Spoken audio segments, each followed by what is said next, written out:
ಎಲ್ರಿಗೂ ಅನ್ವಿತಾ ಸವಿರುಚಿ ಚಾನಲ್ಗೆ ಸ್ವಾಗತ.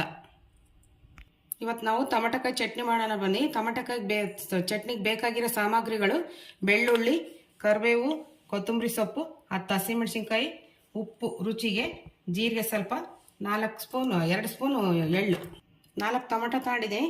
ಈಗ ಸ್ವಲ್ಪ ಎಣ್ಣೆ ಹಾಕಿ ಹುರ್ಕೊಳ್ಳೋಣ ಬನ್ನಿ. ಕೊಬ್ಬರಿ ಎಣ್ಣೆ ಹಾಕಂತ ಇದ್ದೀನಿ. ಇದನ್ನ ಹಾಕೊಂಡ್ರೆ ಚೆನ್ನಾಗಿ ರುಚಿ ಬರುತ್ತೆ. ಇದು ಬೇರೆ ಎಣ್ಣೆನೂ ಹಾಕೋಬಹುದು ನೀವು. ಟೊಮೆಟೊಕಾಯಿ ಹಾಕ್ತಾ ಇದ್ದೀನಿ.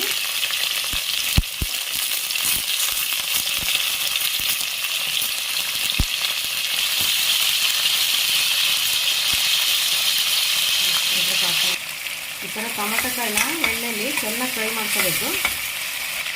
ಪೂರ್ತಿ ಟೊಮೆಟೊಕಾಯಿ ಹಾಕೋಕ್ಕಿಂತ ಒಂದು ಹಣ್ಣು ಹಾಕಿದರೆ ಚಟ್ನಿ ರುಚಿ ತುಂಬ ಚೆನ್ನಾಗಿರುತ್ತೆ. ಈ ಟೊಮೆಟೊಕಾಯಿ ಚೆನ್ನಾಗಿ ಬೆಂದಿದೆ.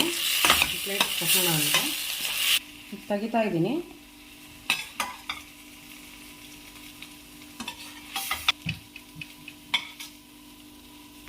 ಈಗ ಅದೇ ಥರ ಹಸಿಮೆಣಸಿನ್ಕಾಯಿ ಫ್ರೈ ಮಾಡ್ತಾರೆ. 1 ಸ್ಪೂನ್ ಎಣ್ಣೆ ಹಾಕಿ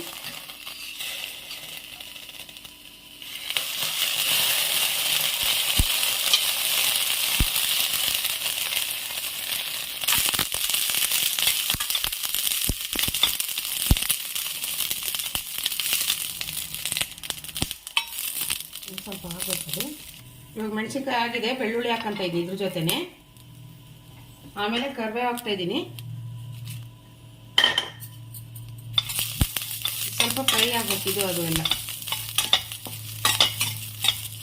ಈಗ ಇದ್ರ ಜೊತೆನೆ ಸ್ವಲ್ಪ ಎಳ್ಳು ಹಾಕ್ತಾ ಇದ್ದೀನಿ.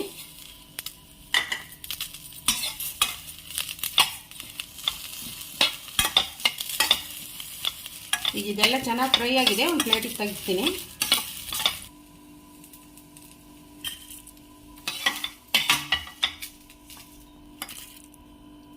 ಟೊಮೆಟೊಕಾಯಿ ಬೇರೆ ಇದು ಬೇರೆ ತಕ್ಕೋಬೇಕು ಸರಿ ಸಪ್ರೇಟಾಗಿ. ಹುರಿದಿಟ್ಕೊಂಡಿರೋದನ್ನ ಮಿಕ್ಸಿಗೆ ಹಾಕಂತ ಇದ್ದೀನಿ. ಅದ್ರ ಜೊತೆ ಜೀರಿಗೆ, ಉಪ್ಪು ಸ್ವಲ್ಪ ರುಚಿಗೆ. ಈಗ ಇದನ್ನ ತರಿಯಾಗಿ ರುಬ್ಕೊಂಡು ಆಮೇಲೆ ಟೊಮೆಟೊ ಹಾಕೋಬೇಕು. ಈಗ ಈ ಥರ ರುಬ್ಬಿದ್ದೀನಿ ತರಿಯಾಗಿ. ಈಗ ಟೊಮೆಟೊ ಹಾಕ್ತಾಯಿದ್ದೀನಿ ಫ್ರೈ ಮಾಡಿರೋದು. ಸ್ವಲ್ಪ ಕೊತ್ತಂಬರಿ ಹಾಕೊಂಡಿದ್ದನ್ನ ಮತ್ತೊಮ್ಮೆ ಮಿಕ್ಸಿ ಮಾಡ್ತಾ ಇದ್ದೀನಿ. ಇದು ನೋಡಿ ಟೊಮೆಟೊಕಾಯಿ ಚಟ್ನಿ ರೆಡಿಯಾಗಿದೆ. ಸರ್ವಿಂಗ್ ಬೌಲ್ ತೆಗಿತಾ ಇದ್ದೀನಿ.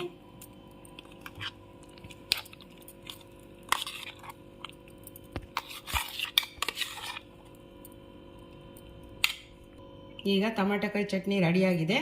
ಅನ್ನಕ್ಕೂ, ಮುದ್ದೆಗೂ, ದೋಸೆಗೂ, ಚಪಾತಿಗೂ ಎಲ್ಲ ತಿನ್ಬೋದು. ತುಂಬ ರುಚಿಯಾಗಿರುತ್ತೆ. ಇದೇ